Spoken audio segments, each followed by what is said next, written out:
I made a startling discovery in my wife's bag that almost destroyed our marriage the moment I found them. Together, everything changed. Linda, my wife of 10 years, welcomed me home from work that Wednesday evening as usual, but instead of our usual chit-chat, she asked me to sit down, saying there was something serious we needed to discuss. Here we go again, I thought, bracing myself for another heavy conversation. As I sat down once I was settled, Linda started off by telling me how much she loved me and how deeply committed she was to our marriage. For some reason, though her words didn't calm me, they had the opposite effect, making me uneasy. I replied with a hesitant "all right," but before I could say anything else, she cut me off with a deep breath and went straight to the point. "I love you," she began, "and I see us growing old together, but I've decided I want to have an affair." I was absolutely floored. The shock hit me hard, and I couldn't quite wrap my head around what she was saying. Struggling to make sense of it, I asked, "Wait, so you love me, you don't want to mess up our relationship, but you're still planning on being with someone else?" Linda was quick to clarify, "It's not exactly like that. There's someone I've met, and I want to have a physical relationship with him. It wouldn't be all the time, just here and there, and I promise to be completely honest about it. I truly believe our love is strong enough that this won't change how I feel about you. If you love me as much as you say, you'll understand this is something I need." She said it with a calm confidence, as if she was explaining something perfectly reasonable. Still reeling, I asked, "How do you figure this wouldn't affect us? And have you already made plans with him?" Without missing a beat, she confirmed, "We're tentatively planning a weekend getaway next week." Then, as if to test me, she asked, "How would you react if the roles were reversed?" I knew my answer might sting, but I gave it anyway. I'd be okay with it, as long as you could assure me it wouldn't change anything between us. Linda wasn't buying it. "Come on, you know that's not true. You'd lose your mind if I ever suggested this." I couldn't help but scoff at her assumption, and she seemed taken aback by my reaction. "I didn't expect this from you," she said, sounding almost disappointed. "I thought your love for me would be enough to make you accept this." I stared at her in disbelief. "I don't know what you've been imagining," I said, "but it's definitely not realistic. Do you honestly think I'd just stand by and let you have an affair? Am I supposed to just sit here while you spend the weekend with another man?" For the first time, she hesitated. "Maybe I didn't think this all the way through," she admitted, looking down. "You're right. I didn't take everything into account, including my own feelings. But if I say no now, will you still go through with it?" She looked me straight in the eyes and said quietly, "I'm not sure. I didn't think you'd actually say no." It was clear that neither of us had thought this through. "How about this?" she suggested. "Let's give it a few days. I need some time to think things over, and then we can sit down and talk again on Sunday." Tonight threw me off too. Feeling unsettled, I decided I couldn't share a bed with her, not after everything she just said. I started gathering my things to move into the guest room. Linda noticed and asked what I was doing. "I don't feel like sleeping next to someone who's more focused on another man than on me," I told her flatly. I closed the guest room door a little harder than I intended, feeling a mixture of anger and confusion. That night was long and sleepless, but it gave me time to think, to come up with a plan. I realized that if Linda followed through with her plan, there'd be no saving our relationship. The next morning, I left for work as usual, but we didn't speak. Once I got to the office, I called in and explained that I needed a couple of days off for personal reasons. Then I set my plan into motion. First, I went out and bought 3 voice-activated recorders. I placed one near the phone, one in our bedroom, and one in her car. I even set up a phone tap to record any calls made from the landline. After that, I went to our cell phone provider. Since I was the one who managed her account, it was easy to get a full list of her phone records while she was still at work. I decided to dig into her emails. I found one account I didn't know existed, but guessing the password wasn't hard. What I found inside made my stomach drop, but at least I discovered that she hadn't slept with him yet. I set the email account to forward any new messages to me without leaving a trace. Behind I wasn't done yet, I bought two small GPS trackers, easy to hide, and nearly impossible to detect. One would go in her wallet where she always kept her cash and cards, and the other would go in her car. By the end of the day, I had everything in place to track her movements. All that was left was getting access to her phone to check her messages, which I planned to do later that night, along with planting the GPS devices. When I checked her emails again, I saw she had exchanged a flurry of messages with a coworker named Frank Jones. So Frank was the one at the center of all this. I was ready to tear his world apart, just like he'd done to mine. The emails confirmed that their weekend plans were AO no matter what I had to say. That Friday, I went straight to a divorce lawyer I'd heard good things about. I told him to start the process, citing adultery as the reason, and made sure Frank Jones was named as the other man. The lawyer assured me it would be a simple case as long as I had solid proof. I handed over the email's phone records and mentioned that I'd soon have recordings to back it all up. He seemed satisfied and promised to get started immediately. When Linda came home that evening, I gave her the cold shoulder. Not a word passed between us as she busied herself with preparing dinner instead of sticking around. I grabbed my keys and headed out to a bar to eat and have a couple of beers. When I got back, she tried to start a conversation, but I walked right past her, went into the guest room, and slammed the door behind me. At this point, the only way she could save our marriage was to call off her plans with Frank, but I wasn't holding my breath. I ignored her for the entire weekend. By Sunday afternoon, though, I figured it was time to talk. We both sat down in the kitchen, and I decided to lay it all out. I told her I'd spent the past few days thinking long and hard about her request, and no matter how I looked at it, I couldn't see a way to be okay with it. I reminded her that even though she claimed it wouldn't affect our marriage, it was already tearing us apart. I pointed out the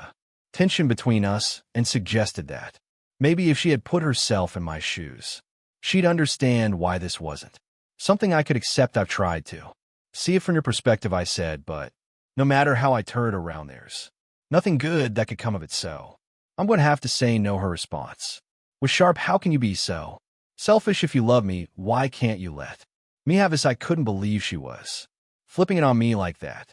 Selfish, I shot back. I think it's pretty selfish of you to want to be with someone else when we've built a life together. And what if I go through with it anyway? She challenged. Stare me down. There will be consequences. I warned. We took vows 10 years ago to be faithful to each other. I know, but this is something I need to do. She insisted. At that point, I knew the conversation was over. Well, I guess we're done here. Then you really need to think hard about this. I stood up, grabbed my laptop, and walked out of the house. I needed some space, so I found a nearby spot where I could keep tabs on their emails without her hovering around. Linda was furious. I watched her send Frank an email assuring him that she was definitely going no matter what I said. Frank seemed just as eager, replying that he had already booked room 125 at the Hilton in Kansas City for Friday and Saturday night. As soon as I read that, I made my own move and reserved that exact room for Thursday night. They were making this all too easy in their messages. They discussed plans for a romantic Saturday night, complete with dinner, dancing, and some time alone. Linda even mentioned buying new underwear just for the occasion. I sat there grabbing a bite to eat while keeping an eye on their back and forth. They had moved on from my refusal, fully diving into planning their weekend. Check-in was at 3 p.m. and Frank was set to pick her up at 1. Since it was a 2-hour drive, I was surprised he'd be picking her up right from our house. I needed to figure out how I wanted to handle that to make things even more airtight. I reserved a room close to there so I could intercept all their signals. Over the next few days, I got all the equipment I needed, including a couple of discrete HD fiber optic video cameras. My plan was to set them up in their room on Thursday, so everything will be ready to document their affair. It was the perfect evidence for my Divorce case the whole time I continued, giving Linda the silent treatment then. Wednesday arrived her day of reckoning. I decided to give her one final opportunity to back out. I asked her to sit down at the table with me for a moment. She wasn't exactly thrilled, but she complied. I started by asking if she had thought things over anymore. She confirmed that she had, and with a steady voice she told me she was going ahead with her plan. She talked about the upcoming trip with Frank and how she hoped we could move past it. I let out a long sigh and gave her one last warning, telling her this was her final chance to reconsider. I urged her not to throw away our marriage for some fling and cautioned her about the consequences she'd face if she didn't change her mind. But she stood firm. Nothing I said could sway her. I ended the conversation, bluntly saying, "So you've chosen Frank over me." The decision had been made. I walked out of the room and, as usual, slammed the door behind me. It was clear now that our marriage was over and someone was going to have to face the fallout. Thursday morning, I went to work and requested the afternoon off along with Friday to finalize the divorce process with Linda. My boss was sympathetic, offering his full support and giving me the time off without question. I drove to Kansas City that afternoon, checked into the room Linda and Frank would be using, and installed all the surveillance gear, making sure everything was perfectly positioned and working. I tested the cameras to ensure they'd capture everything. Once everything was set up, I walked down the hall past their room to confirm I was within range to monitor everything. When I got home that night, the reality of the situation hit me hard. My marriage was done, but I had one more stop to make. I headed to a nearby store and picked up a small can of pepper spray, planning to use it to throw a wrench in their romantic evening. When I got home, Linda was sitting in the kitchen looking at me expectantly, as if waiting for something. I walked past Linda without saying a word, slamming the door behind me just like I had before. She followed me into the room, trying to act friendly, but I wasn't having it. Save that for Frank, I told her. I don't need your pity. I turned my back to her, and she left. That night, I barely slept, but I knew everything was in place to bring this to an end. Friday morning, I got up, left the house at my usual time, and didn't say a single word to her. I headed straight to my lawyer's office and signed the divorce papers. I informed them I'd have all the evidence they needed by Monday and asked that the papers be served to Linda at her workplace Monday afternoon. I also made sure that Frank will be served at the same time, as I planned to sue him for alienation of affection. When I checked Linda's GPS, I saw she was at the hair salon, so I took my chance. I went home, opened her suitcase,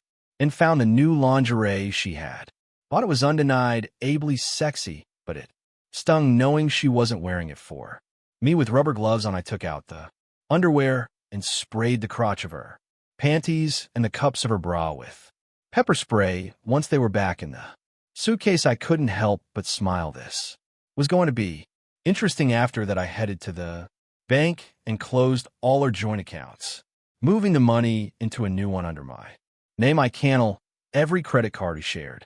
As well, with that done, I went back home, ready to say goodbye to my soon-to-be ex-wife. It was around 12:30 when I got home, and I knew she'd be getting ready for her big weekend with Frank. Linda wasn't downstairs, so I headed up to the bedroom and found her putting on some lingerie I bought her in the past. She looked embarrassed and tried to cover up, but I stopped her, saying, "Don't bother. I've seen it all before." To be honest, she looked stunning. Her new hairstyle, flawless makeup, and that enticing lingerie. I couldn't help but tell her, "You look incredible today. It's just a shame you never put this much effort in for me." She looked down, explaining that she just wanted to feel good about herself. "Well, you do, I admit it, but it seems like you're more worried about impressing him than you ever were about me." She apologized, saying she only wanted to feel attractive. I sighed, reminding her that she had always been beautiful to me. "I've always loved you, and I thought you loved me too," I said softly as I reached out and slipped the wedding rings from her left hand. I told her these rings especially the one I gave you on our wedding day. They meant something to me. They symbolized our promise to forsake everyone else. I paused and continued, but clearly that promise means a lot less to you now. I explained that I didn't want to see her wearing my ring while she was with another man. I also reminded her that the engagement ring had belonged to my mother and that I planned to keep it for sentimental reasons. Linda looked shocked, but didn't say a word as I pocketed the rings. I won't be here when Frank arrives, I told her calmly, but don't let him step foot in my house. If you do, I promise I'll make sure neither of you will ever forget it. She asked what I meant, but I was clear he's not welcome here. Linda, do you understand? Yes, she replied. I won't let him inside. Good, I said, because I'll be watching. She looked at me, hurt in her eyes, and asked, why are you acting like this? I replied, because the love of my life just threw away everything we had. I sighed, turned on my heel, and walked out, leaving her standing there. As I left the house, she yelled after me, but I was done listening. I parked a few blocks away, just out of sight, but close enough to see if Frank showed up. If he dared to walk into that house, I was ready to risk jail, but they both regret it more than I would. Soon enough, his car pulled up. I watched as he walked to the door, rang the bell, and Linda stepped out with her suitcase in hand. They hugged, and the two shared a long, passionate kiss. He picked up her suitcase, and as they turned to leave, Linda glanced in my direction, a smug grin on her face. When they got into the car, she shot me another cocky look. I didn't hesitate to flip her off as they drove by, wiping that grin off her face. After they were gone, I headed back home.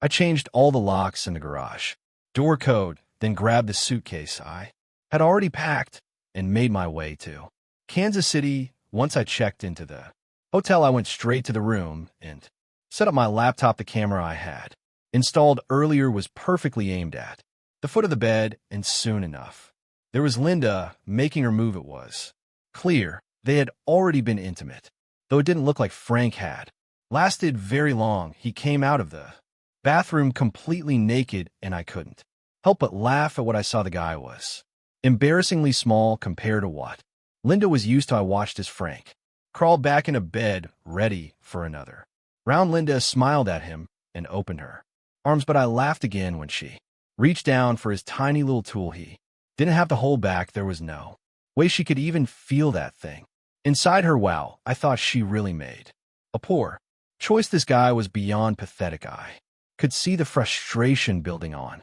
Linda's face as he took yet another break. It was becoming clear she wasn't going to be satisfied with how this weekend was shaping up. She'd leave here disappointed, come back home for one last night, and by the next day, she'd be out of my life for good. The guy managed to rally for another round, but it was just another lackluster 4-minute session. He'd hit the finish line 3 times already, and she wasn't even close. Honestly, this was turning out better than I had imagined. I couldn't stomach watching anymore, though, so I left everything recording and headed out for dinner and a couple of drinks. Every second of their dull affair would be captured evidence I could hand over to the lawyer, and proof of just how bad a decision Linda had made. When I came back, Frank was passed out, and Linda was sitting there still, clearly annoyed. What had started out painful was quickly becoming entertaining. That night, I lay in bed, thinking about what kind of fun I'd have messing with Frank tomorrow. I even caught myself thinking about the women I'd seen at the bar earlier. Soon enough, I'd be free to pursue them, no strings attached. With that thought in mind, I drifted off to sleep, smiling for the first time in a while. The pain was gone. I knew exactly where I was headed.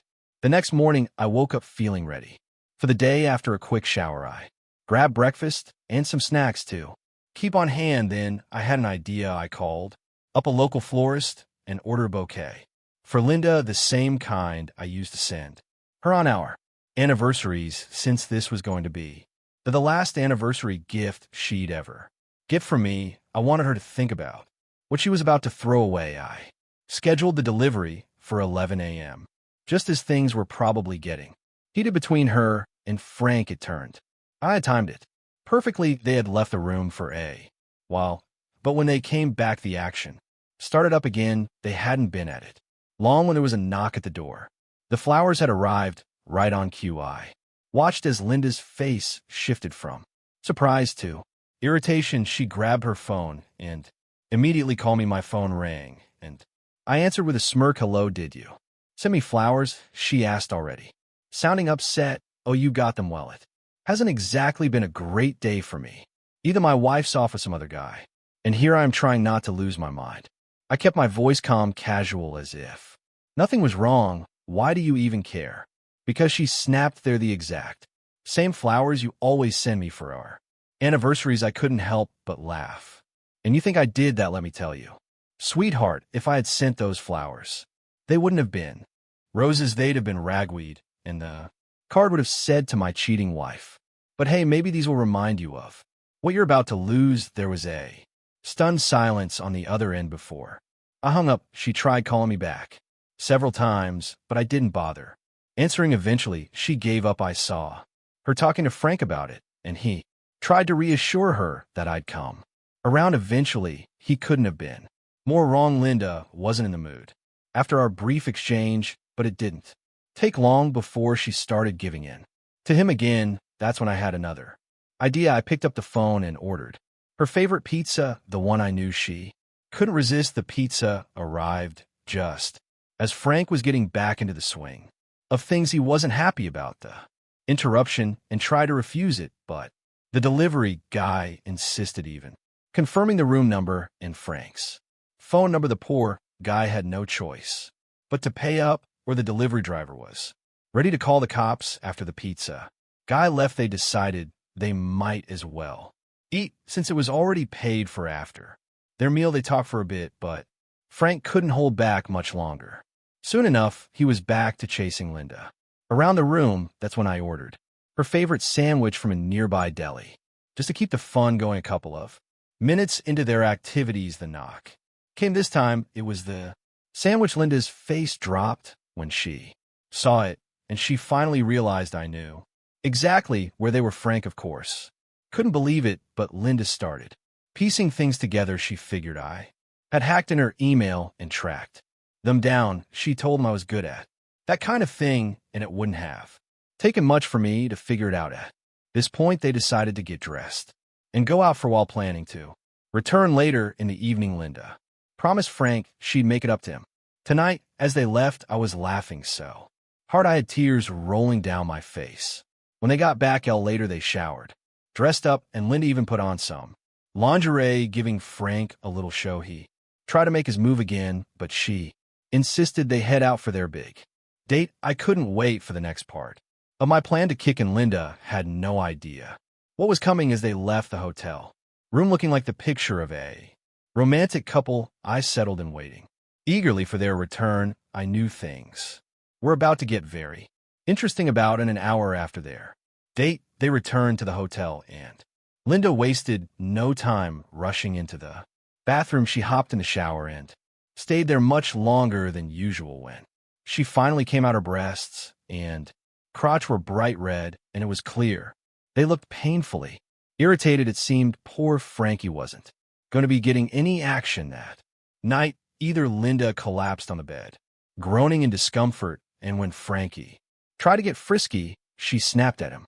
saying she was in too much pain and not in the mood. She chalked it up to an allergic reaction from her new lingerie. Little did she know that I had made sure of that reaction while she was busy dealing with her reaction. I spent the evening organizing all my video footage, putting together DVDs for my lawyer and Frankie's wife. By the time everything was ready, I called a night. It had been a wildly successful day, and I couldn't help but smile as I thought about the trouble I had stirred up in their little paradise. And the best part one was just getting started. Sunday morning, I packed up and headed home. I knew Linda was in for a rude awakening when she got back, but I wasn't going to rush it. When Frankie dropped her off later that afternoon, he didn't even bother walking her to the door. He just let her out like a delivery. I was sitting on the couch deep into a football game and didn't even acknowledge her as she announced her return. She stood in front of the TV, blocking my view, flashing me a sultry smile. I figured you'd be happy to see me Since I'm not dead, she teased, trying to act cute without taking my eyes off the screen. I responded, what gave you that impression you think I've suddenly turned stupid? She shifted her tone, explaining, I don't think you're stupid. I just thought your love for me was strong enough to move past this. I finally looked at her and said flatly, I did love you, but that all changed when you walked out with another man. Ignoring everything I said, I poured my heart out to you, and it meant nothing. Linda seemed genuinely shocked by my response. I can't believe you feel that way about me, she muttered. Believe it, I replied firmly. You made a massive mistake. She softened, asking if there was any chance for us to move forward, promising she'd do anything to fix things. I gave her a sarcastic smirk. Anything? How about you drop to your knees and apologize right now? She scoffed at the suggestion. I can't do that, I sighed. I knew you wouldn't, just like how you couldn't keep your promises. When we got married, you said you'd be faithful, and look where we are. Linda shifted uncomfortably, saying she'd been thinking about me all day and that she wanted to make love tonight. I coldly responded, you need me funny? I'm not interested. Did you and little Frankie use protection every time you were together? Her eyes, why no, I mean, he's married. I can't have kids. I wasn't buying it. Do you honestly think you're the only one he's been raw with? As far as I'm concerned, you're damaged goods. I won't touch you until you've had a clean bill of health from a doctor. She snapped back, you can use protection if you don't trust me. I chuckled bitterly. Right, I'm supposed to wear a condom to sleep with my own wife after she spent a weekend raw dogging some loser? You've got to be kidding me. You picked Frankie over me, so screw you. I'm going out. I can't stand looking at your cheating face tonight. You can sleep in the guest room. I'll take the master bed room since I didn't do anything wrong. Linda's voice hardened as she stood her ground. We can talk about this tomorrow after work. I shook my head. I'm not sure there's anything left to discuss. I walked out, heading to a nearby bar and grilled to grab dinner. I wasn't much of a drinker, but I needed to clear my head. Even though in truth my head was already clear, I knew exactly what I was doing. I just needed some distance from her. After grabbing a meal and taking a long walk, I returned home only to find her lying in my bed. I gave her a stern look. Get out, she argued. This is our bed. I have just as much right to it as you do. I snapped. The hell do you gave up that right when you slept with Frankie? Get out of my bed or I'll toss you and your stuff onto the street. She started crying, but I didn't flinch. She slowly got up and left the room, sobbing as she walked down the hallway. I made sure to lock the door behind her. The next morning, I ignored her completely. We both had breakfast, and she left for work at her usual time. Before she walked out the door, she paused and said, I love you. I shot her a cold, scornful look. I loved you too. Past tense. I watched her tear up as she turned and left. The second she was gone, I started packing her belongings into garbage bags, and I reached out to Frankie's wife. I asked if she knew her husband had spent the weekend with my wife. She told me she believed he'd been on a business trip. I offered to share my evidence with her, and she was eager to take me up on it. When I arrived at her door, I was taken aback. She was absolutely stunning. I stammered for a moment when Frankie's wife opened the door, caught off guard by her beauty. I quickly apologized, blaming my initial reaction on her looks, which was entirely honest. Once I regained my composure, I got down to business and explained everything that had gone on over the weekend. She was furious with Frankie, and we agreed that she'd come with me to my lawyer's office to see if he'd take her case. The lawyer agreed to represent her and even offered a discount while she began filling out the paperwork. I had a quick chat with the attorney. I asked if I needed to wait before serving Frankie to protect her, but he assured me that as long as she signed the papers first, she'd be in the clear. After the paperwork was done, we went out for lunch while they finalized her divorce papers. Once she signed everything, I dropped her off at home and headed back, waiting for Linda to call. I knew she'd be in for a shock when she found out what was coming. Sure enough, my phone rang around 3 p.m. and Linda sounded upset. What the hell is this? She demanded. I just got served with divorce papers, and Frank's been hit with some lawsuit about alienation of affection. I replied calmly, it's all pretty Straightforward, isn't it? I warned you. There'd be consequences, but it seems like you didn't believe me. I didn't think you'd actually go through with this. She shot back. I couldn't help but smirk. Well, maybe you should have listened to me instead of buying into whatever nonsense Frankie was selling you. But look, let's not hash this out over the phone. We can talk when you get here. After hanging up, I gathered her belongings, stuffed them into garbage bags, and tossed them into the front yard. I had everything set up to record what was about to go down, just in case I needed the footage for a restraining order. When she pulled into the driveway and saw her things strewn at across the lawn, she lost it. She was screaming incoherently, spit flying from her mouth as she hurled insults. I stayed calm, watching her melt down until she finally started to break down. If you want to talk, settle down so we can have a civilized conversation, I told her. If not, I'll pack your stuff into your car and you can leave. Through sobs, she cried out, I never thought you'd actually do this to me. I looked at her, flinching. Do this to you? You did this to us, Linda. I told you over and over not to go through with it, and you chose to wreck our marriage anyway.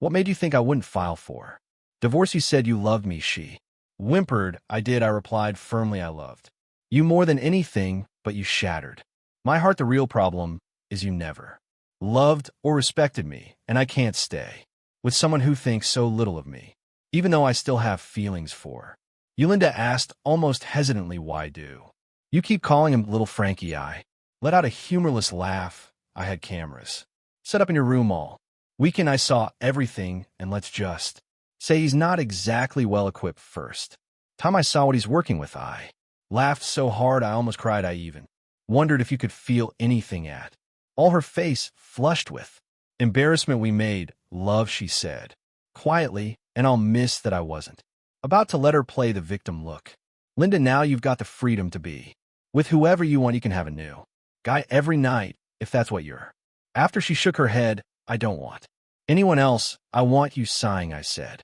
let's sit inside for a minute. We went to the kitchen and sat down at the table, just like we had done so many times before, but this time it hit me hard. This will be the last time we'd sit here together. She looked at me and asked softly, you wouldn't actually hurt Frank, would you? I stared at her. Why not? He ruined our marriage, and I think he should pay for that beyond just a lawsuit in his divorce. She looked puzzled. Wait, he's not getting a divorce, is he? He is now. I told her his wife understands the situation and is ready to end it. In fact, they're even sharing a lawyer, and we got a discount. Linda looked doubtful. You really believe that?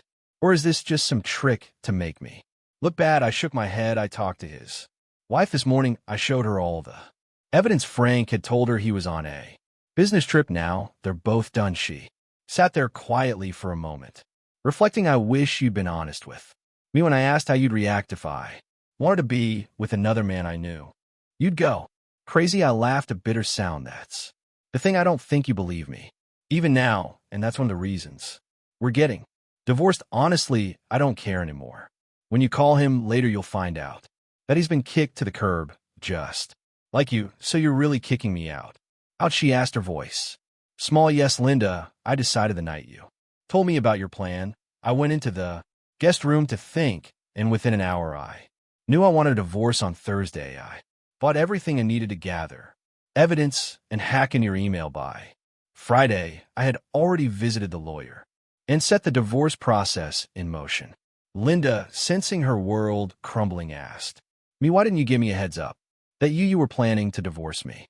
Maybe I would have reconsidered. Is there any way you could forgive me? I paused, feeling the weight of the moment. Linda, I loved you more than anything, and there might have been a chance for forgiveness, but that opportunity passed last night. You let it slip right through your fingers. I sighed, looking away for a moment. Even if I could forgive you, I'd never be able to trust you again. I'd spend every day wondering when you'd want to be with someone else, and I can't live like that. Tears welled up in her eyes, and I continued, firm but calm.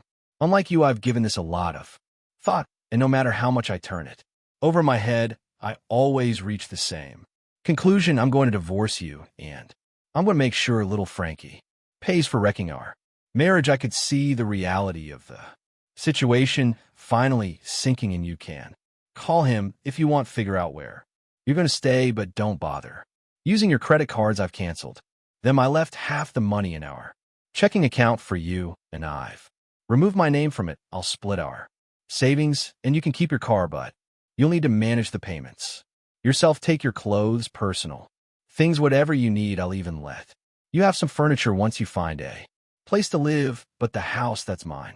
If I sell it, I'll give you half, but everything's outlined in the divorce papers. If you choose to contest it, I'll use the evidence I've gathered in it. Won't end well for you. She nodded, her voice trembling. I won't fight it. This is all my fault. I just wish I could undo it. I tried to lighten the mood, though humor felt distant. You know the difference between a cheating wife and a light bulb. She looked confused. No, what's the difference? She asked. You can't have a romantic relationship with a light bulb, I quipped. But her expression stayed flat. This wasn't a joke. She could laugh at. She shook her head slightly. Resign. I'm not going to argue, she said softly. I know it's all on me. I just wish I could turn back time. Realizing we were done, I told her it was time for her to go. I helped her gather the last of her things, packing everything into her car. While she stood there, tears in her eyes, when everything was loaded up, I handed her one final item, her wedding ring. I had flattened it with a hammer, turning it into a meaningless piece of scrap metal. You can sell it for cash, I said, bluntly, watching the emotion flicker across her face. Then I leaned and kissed her forehead and whispered, goodbye, my love. I turned and walked back into the house without looking back. Subscribe and stay one step ahead of cheaters, and trust me, the next story makes this one look like a fairy tale.